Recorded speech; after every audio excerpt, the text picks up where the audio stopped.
Hey everybody, Chris Avalon here, coming at you again, live and in color in New York on this cold ass day. I had some other tea that I wanted to get to. So yeah, I'm just doing separate videos so that way it's not gonna go over too long because I know how y'all attention spans are, so I try to keep everything as short and sweet as possible. So with that being said, there's two topics that I want to get into, and yes, they're LGBT related. So stick around for both. The first story I want to get into is RuPaul's Drag Race is now under fire yet again for some shit that's been going on with the show. Now, this time, I'm not going to get into all the other stuff. It may come kind of swarm in with this topic, but let's just focus on what the latest topic is. So, if for those of you who have been living under a rock and are not aware, there is a UK version of RuPaul's Drag Race that is on the horizon and will be starting to shoot this year. We have season 11 that's supposed to be coming up. I believe that comes around in March. Team Honey Davenport, but that's my sis. But besides that, there's a UK version that's coming up. From what I hear, it's supposed to air at the end of the year. I'm hoping that that season will also premiere on VH1 on the US, so that way we can see it and rave over the queens that's going to be on that show. I'm really hoping they don't put it on the World of Wonder YouTube page, because anybody trying to pay for that? Like, put it on VH1 and give us something to watch while y'all stretch out the American version of Drag Race. Give us a time to kind of get away from that and see how the other drag races do. But with that being said, so the UK version of RuPaul's Drag Race is going to be shooting, and RuPaul and Michelle Visage are going to be a part of it. As far as anybody else, I'm not sure who else is going to be part of the show. There's been rumors that Jodie Harsh, who is a popular queen over in the UK, was supposed to be a part of the show, but I don't know what's going on with that. This has been the rumor for the many years. They've been talking about putting the RuPaul's Drag Race UK version together. I believe that rumors, that story's kind of been floating about as long as they've been saying Ben Affleck is or is not coming back as Batman in the upcoming Batman movie. So they put out a casting call, the UK version, about the pit crew. Now, what they were looking for in regards of the pit crew was that they want pit crew is basically the guys that walk around with just their underwear on and that's it. And they're basically like the Vanna White of the show, or like Deal or No Deal, where they hold the suitcase and all that other stuff. So basically that's what they are. They're eye candy. They're a blank canvas. They're just there to be pretty and for us to look at while the host does, lets the contestants know what the challenge or whatever the case or whatever it is that it's about to happen for, them to compete on the show. So the casting call had asked for fit and attractive males aged 18 to 35. They must be over 6 feet and have no tattoos and have an athletic and toned physique. So now people are online and saying that this is basically body shaming. Now, my thoughts on this is I don't think it's body shaming at all, and I'm going to tell you why. But one person on Reddit wrote, I can't with Reddit, but here we go. They were like, honestly, we are at least 3 to 4 seasons overdue for some real body look diversity in the pit crew. And I disagree. See, here's the thing. You're saying 3 to 4 seasons. You're thinking American Drag Race. This is UK's Drag Race. So I know this might be hard for a pill for people to swallow and stuff, but here's the thing. I'm gonna tell you my pros and cons about this. So the thing about this whole casting call, when it comes to casting calls, acting, whatever the case is, there's always a specific look, body type, gender that they're looking for in regards to what they're, when they're casting. So for people to get up in arms over a specific body type, I don't understand that. If they were looking for plus size models, someone who is a size 2 is not going to be able to model for them, and vice versa. The modeling world is a whole different story. We're not even going to get into that. But for this whole thing about guys in their underwear on TV, no shade, but nobody wants to look at a guy in a pair of Andrew Christian underwears, your 2 exist, or if you're even in a jock strap or whatever they're going to have you in, your CN2 underwear. Nobody's trying to look at, I don't know why I'm trying to choose my words correctly. Let's just come out and say it, because people think it, but they don't want to say it. But y'all want to play like y'all Mr. Politically Correct and stuff with a lot of y'all bullshit, and y'all need to stop. Nobody wants to look at a guy with his stomach hanging over his underwear standing on TV in just that. First of all, people on social media will go in and let have. They'll start with the mean shit that they say, which is no different than the mean racist, sexist shit that y'all say about the drag queens that compete on Drag Race, because yes, even when season 11 was just had that horrible ass Meet the Queen special, which I don't know what the fuck that was. That looked like that was done in the back of somebody's supermarket, like in the garage, like not even the garage, like the yard of a supermarket, and they just stuck some cardboard up as a set, and that shit was a fucking mess. But people were on social media saying nasty stuff about the queens. They were being racist. They were saying all that stuff. So that's no different. So a lot of y'all are shady with y'all comments on social media when it's like, I feel when a show is on, watch the show and enjoy it for what it is. I watch Drag Race. I enjoy Drag Race for what it is. It's a competition where queens are doing a whole bunch of stuff so they can win $100,000 and the chance of performing at different clubs all over the world and doing these events that Brandon Voss is either in charge of, or any other promoter that's in charge of, where they take a bunch of queens and they put together a show and all that other stuff. So it's an opportunity for them to make money and do this other stuff. But people that invest and say all this mean-spirited stuff, that I don't get, but I'm kind of deferring away from what I'm talking about.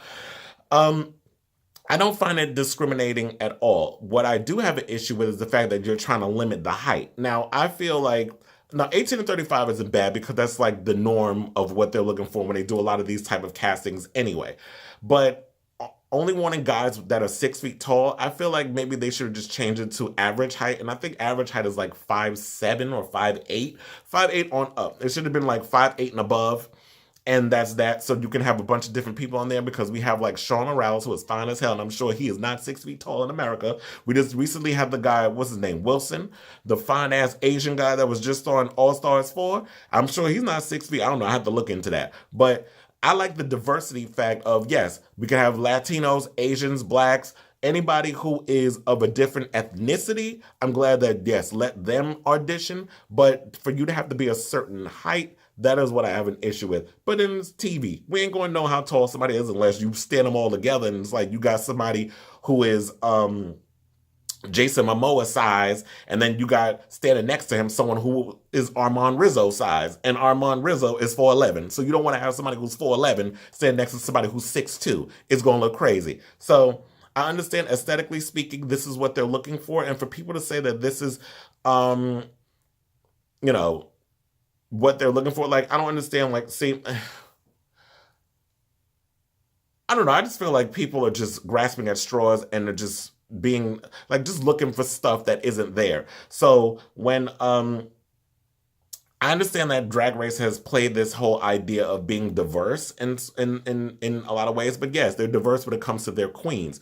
Although I will say that I don't think y'all are diverse enough. I think a lot of times y'all have way too many showgirl types, like the ones that kind of have that whole, the pageant girls. I was trying to look for the word. Very much Trinity Taylor, Latrice Royale, like that sort of thing. Like, we have too many pageant girls and we don't have enough diversity. It would be nice if y'all could have diverse drag on the show, because that's what the show is about. But in regards of Pit Crew is basically there to be eye candy. That's it.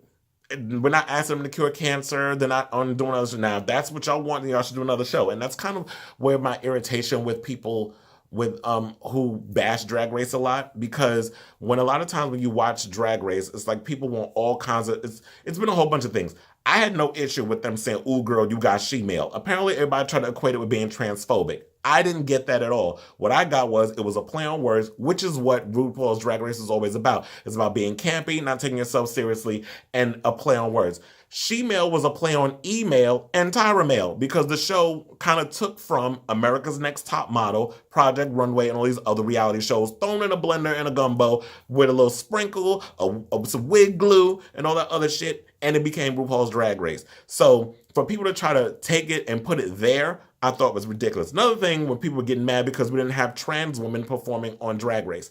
My thing with that was, RuPaul, what he should have said instead of what he said, which got him under fire, and rightfully so, was that Drag Race is based on my experience as a drag queen. So the whole show is about me, about men who dress up as women and do all kinds of crazy stuff on TV. So that's his version of drag. Now, the conversation to move on that, where y'all getting mad because we need to have all these different queens to be on the type of show. We need cis women, we need trans women, we need trans men, we need this one, we need that one. It's like, No.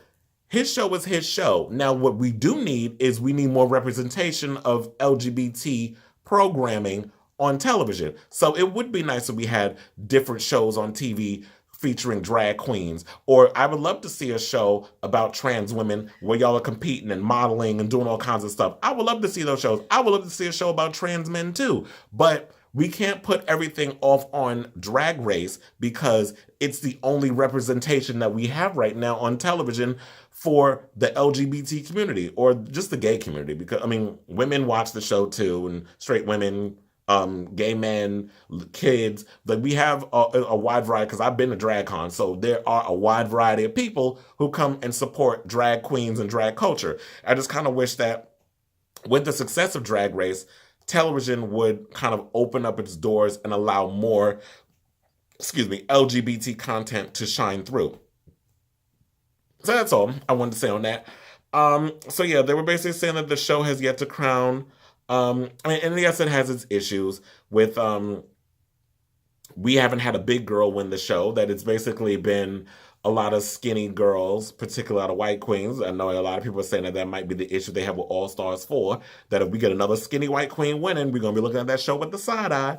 But that's a whole nother story. So nobody said anything about whether or not, because I'm reading this online, and they're basically saying that its pit crew has long featured muscular gym bunny go-go type rather than the bears, twinks, and average boy next door types who stand the show in droves. Here's the thing.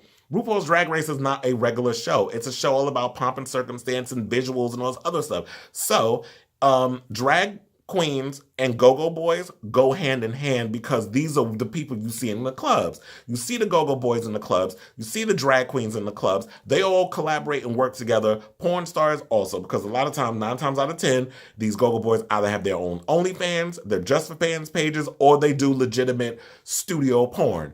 I know, because I know quite a few of them. So, if you're expecting to see average guys standing on stage as pit crew, that's not reality. It's a TV show. So if you want to see real diversity and real people, then create a show with men where you show different body types and have them model. Do that instead of trying to put everything off on Drag Race. So that's all I wanted to say on that.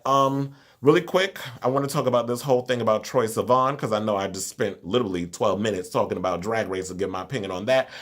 He's basically wondering if he'd be more successful if he were not a gay man. So here's what he wrote. I have a great management team and great label, and I haven't had this conversation with anyone else in fear because I hate it when pop stars sound bitter or blame any sort of lack of success on anything other than for themselves. I don't want to come across like I'm saying that at all, but this feels like a safe space where we can have an open conversation. Part of me wonders sometimes if I would be more commercially successful if I wasn't gay or not as in-your-face gay. I think we're in a really interesting time in music right now where we are seeing more and more queer artists pop up, but we don't have a queer Taylor Swift, we don't have a queer Rihanna, or a queer Beyonce. It'd be nice if we invented some men instead of just thinking that the pinnacle is of girls, but okay. It's not there that I don't think. It's not there yet, I don't think, though it feels very exciting to be where we are. I still feel like there are a really tall mountain to climb. Sometimes it can be frustrating because I'm giving my all and not having some humongous radio smash all over the world. 100% could be on the music. Maybe the music isn't right, good enough. Maybe the world is obsessed with hip-hop right now, and I'm making the furthest thing from hip-hop. It could be a myriad of other things, but a part of me wonders sometimes, is the world actually ready right now for what I am trying to be? And this is what he said on Will Young, who actually was on Pop Idol, which was the American Idol in the UK. He won that season. I think he was like the Kelly Clarkson of his season, because I think he won the first season, if I'm not mistaken. He has a podcast called Homo Sapiens, and Troye Sivan appeared on that. But let's unpack this. So, I like Troye Sivan, I'll say that. I liked some of his songs. I loved his first album, Blue Neighborhood. I did not particularly care for Bloom that much. I liked My. I thought it was a catchy song. I think he writes really good, catchy music. I like the fact that his songs are very sonically are atmospheric and sets a mood. However, my taste kind of leaned more sonically towards Years and Years rather than Troye Sivan. And years and Years, Ollie, who was the lead singer of that group, is an openly gay man, and a lot of their songs are catchy and really good. So it's a mixture of things. Like it has R&B vibes, it has pop vibes throughout, but it also has dance music and it has all these other things. Troye Sivan's music always sounds a little too moody for me, like really laid back, not trip hop laid back, not Massive Attack and that type of vibe, but it has like this snoozy type of vibe, but almost a little boring if you ask me. So I think the type of music he does is for a specific group of people. He has a certain niche that works for him, and he has a pretty solid following. But I don't think using the fact that you're gay is a reason for why your music isn't doing what it's doing. I don't think you can blame everything solely on being gay. I think the world is ready for for gay artists to succeed and do well in this industry. I mean, we have Pablo Vittar, who is a drag queen who's definitely doing well. We have a lot of RuPaul's Drag Race girls who are putting out really good music, particularly Trixie Mattel. We have and her music is doing really well. She's not doing the formulaic dance music, but her style of music is doing relatively well. We have Haley Kiyoko, who is an openly gay singer. Her music is pretty good. Like I said, Years and Years. There's so many different artists who are coming up and out that are doing well, and I play them a lot on my radio show. The Chris Avalon Show, which you can look that up. I play a lot of out artists, a lot of pop. I don't do the hip hop and stuff all that much, depending on who it is. But I pretty much try to play the dance music and the pop music and all that other type of stuff. So I do believe that as we continue to go on and progress, that we are making good music. But I feel like the idea of what Troye Sivan is doing is not executed through the music. And you can't necessarily blame your sexuality as the reason why you're not successful. And plus, on top of that, who even cares about radio anymore? Nobody listens to it. Let me tell you something. I haven't listened to the fucking radio since Wendy Williams left to do her TV show. That was the last time I ever turned on the radio. Now I don't listen to the radio because the radio plays the same shit over and over. Y'all want to play the same Ariana Grande, the same Taylor Swift song, the same Justin Bieber music. Y'all play the same 5 damn songs over and over and over again, and I get sick and tired of it. And I've noticed that if you follow bloggers and you listen to follow music blogs, do whatever, a lot of times they'll point out to you like really good music that you should listen to. And a lot of times I pay attention to that, and I'm always recommending music. I've always been that type of person that I'm always searching for what's cool and what's not cool in the sake of what's going to get everybody on board, but music that I'm like, oh my God, this is really good. You guys need to listen to this and check this out. So I don't think his sexuality plays into this. And yeah, we have Sam Smith too, but I find Sam Smith's music to be boring as well. Like there's a couple of songs that he does, but then there's moments where I'm just like, I'm kind of bored with you. So yeah, there are people out there that have their own aesthetic and do their type of music or whatever, but I don't think you should necessarily blame your sexuality as why you're not popular. Now, you have a pretty good machine behind you in regards to your record label and stuff, but yeah. So and then on top of that, I don't really think his live performances are even that good. But now, as far as what he was saying about Taylor Swift, and we don't have a gay Rihanna, Beyonce, or Taylor Swift, it would be nice if we had somebody on that level. But we have to have somebody who's going to be willing to bring it, who's going to be unapologetic. I'm talking about on the level of a Madonna. Like, you can go and you got to be unapologetic in your belief, as in you got to be a triple threat. You can be an okay singer, but bring the choreography, bring the visuals, bring all this other stuff. Yeah, you'll probably have a certain aesthetic, because I notice a lot of men probably feel uncomfortable supporting an openly gay male artist. I don't know. I support good music. That's what I support. I don't go based off sexuality. If your music is good, I will support you, male, female, or in between.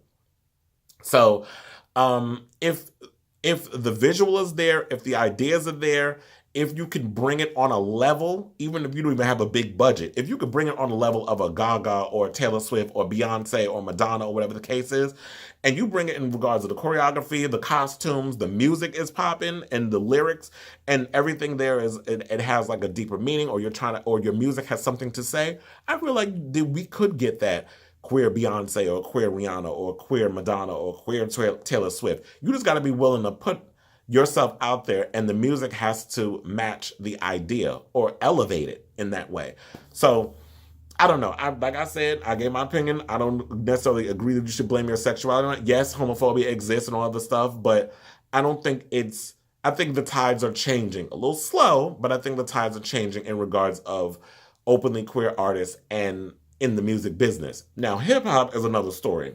That's a whole nother conversation we can get into where gay rappers and all that other stuff. But as far as like pop singers, they've always had their little audience, but they've never really kind of like exploded until after the fact. Like say, what is it? A Boy George, a George Michael, and an Elton John. So that's all I have to say on that. I would like to know you guys' opinions on this story as well. So let me know what you think about the whole RuPaul's Drag Race debacle and the pit crew and everything else, what you have to say on that. And if you also think that Troye Sivan is just bitter, whining, a little sour grapes here and there, or if you think that maybe he's onto something.